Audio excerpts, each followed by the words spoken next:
gagawa natin ng tutorial. Request po ni Bro Boy Bakal.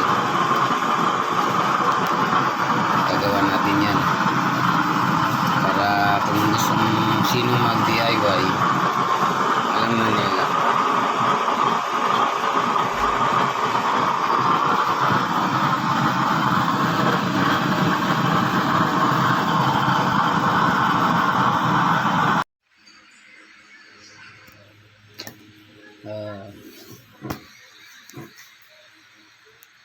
Ito pala yung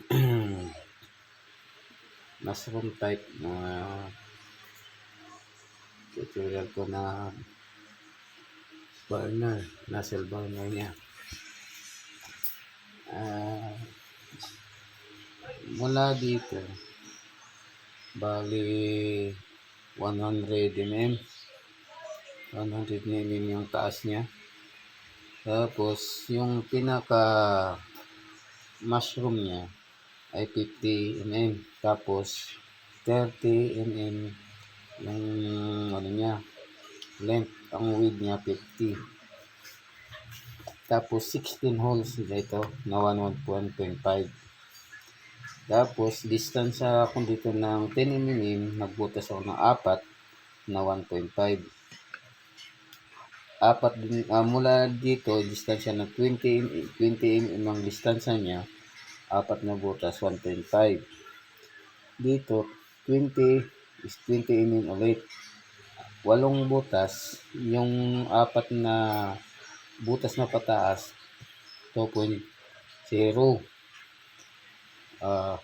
mm. Tingnan natin yung tapos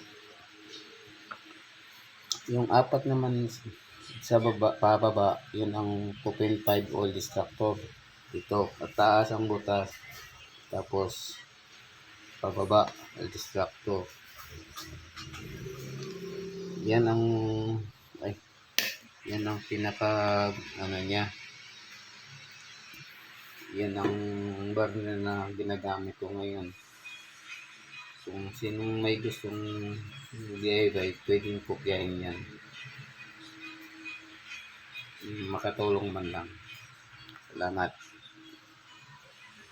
At saka ito ay request ni Bro Boy Bakal, kaya ginawan ko ng tutorial. Salamat. Ito na lang.